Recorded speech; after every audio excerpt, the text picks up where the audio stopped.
Just did the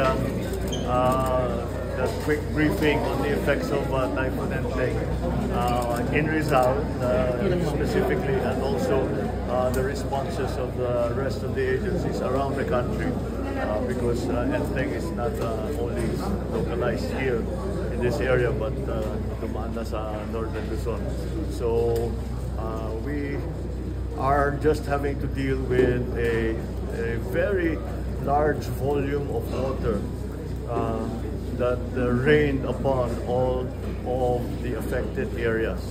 And what we had before in terms of flood control, in terms of controlling the flow of water, which was sufficient for many, many years, it turns out now is no longer sufficient, and we have to come up with new strategies, and that's what we discussed today. Once again, I explained, especially to the local government, government of Nina here, and the other members of the those who are in the meeting, about what our strategies can be in terms of making sure that the water does not come into the low-lying areas anymore by building the impounding projects upstream. So, as a response, maayos naman ang response natin. Inaalala ko lang talaga, dahil kung kagaya nangyari sa Carina, na naubos lahat ng supply namin, ng mga food pack, ng mga lahat ng gamit na binibigay natin as a relief response. May parating na naman na baka maging bagyo. Kaya kailangan natin tignan ng mabuti kung ano yung ginagawa natin and make sure that we have sufficient supplies for everyone. Kung mangyari talaga yon na may dumating pang bagong bagyo pagkatapos itong Enteng, handa naman tayo na meron tayo sapat na supply para naman makatulong tayo at mabigyan natin ng tulong ang mga nadaanan naging biktima ng bagyo. So that's the state of play at the moment. We will just keep responding, but at the same time, we are not only sending relief goods. We are very, very busy planning the large-scale, long-term plan. Although we already have it, we still have to. It's an old plan, and it was relevant for maybe 5, 6, maybe even more, maybe 10 years ago. Nagbago na rin yung weather, so we have to revise it to make sure that it is addressing the challenges that the new weather is bringing. And it's become very difficult for Pag-asa, for our scientists to forecast this very changeable weather that we have, that has not been seen before in human history. It's it's that big a change. So yun ang ating, that is what we have to deal with, and I think we'll be able to manage it, but we have to come up with new strategies, new long-term solutions that might take a little time before they take effect, but we will rush it as quickly as possible. Mr. President, yes. On the arrest of Mayor Alice Go, nababatikos po yung mga government officials for having a photo with Mayor Go for impropriety, and also parang may special treatment na ginagawa ang government.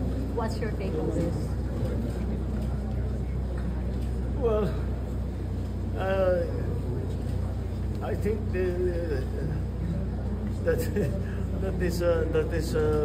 that is part of the new culture now, na nagpapakawalagan ng kahit ano. Kasi po-post nila, tignan mo, nakasama ako dito sa team na nag-aresto sa ganyan-ganyan. That's, ang tawag natin sa Pilipinas, we are the selfie capital of the world, di ba? Hindi nag-selfie, hindi mo naman pigilan ng tao na ngumiti. So, they just had a selfie. I don't think there's much more to it than that. Nagpa-selfie sila. But sir, now that Alice Go is in custody, what do you want to hear from her? Or what do you expect from her? Those are two very different questions. What I want to hear from her is for her to lay out exactly how these pogos became such a large basically a criminal enterprise. And as mayor, for her to say she did not know this was going on, it's very difficult to believe. Because as a former local government executive, it seems impossible that an operation that is a few hundred meters away from my own office, hindi ko alam yung nangyayari doon, illegal na ganito kalaki na operation. Kaya sana maipaliwanag niya kung bakit hindi niya alam. Kung paano bilang isang mayor na hindi niya malaman kung ano yung nangyayari doon sa bayan niya. Ganyang kalaki na problema. Tapos marami pa siyang kasagutin. Paano siya yumaman ng ganyan? Ba't ang dami-dami ng pera? Paano siya naging mayor na hindi naman siya kilala ng tiga doon? All of these things. There are many. All these questions have actually been asked by both the House and the Senate. I just hope she answers it better than her cohorts. Sina Cassandra Ong at saka sina Sheila Ong. Very evasive makasagot. Sana naman mabuti-buti ang sagot ni Alice Go as compared sa mga kasamahan niya. Because it will not help her at all to be evasive. Mas bibigat ang magiging problema niya kung hindi siya magsabi ng totoo. Mr. President, is there a demand from the Indonesian government? Kasi there were reports na swap ng prisoner. Is there such? Well, wala naman nag-swap. Walang swap. No demand? Yeah. There is there was, because lumabas sa isang article sa Indonesia na dapat mag-swap. Pero hindi official yun.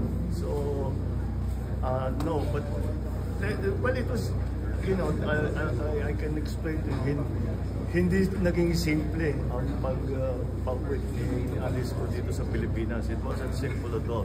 We were negotiating very intricate, very sensitive and very delicate details for the last, maybe 48 hours. Kinakausap natin mga kaibigan natin sa Indonesia.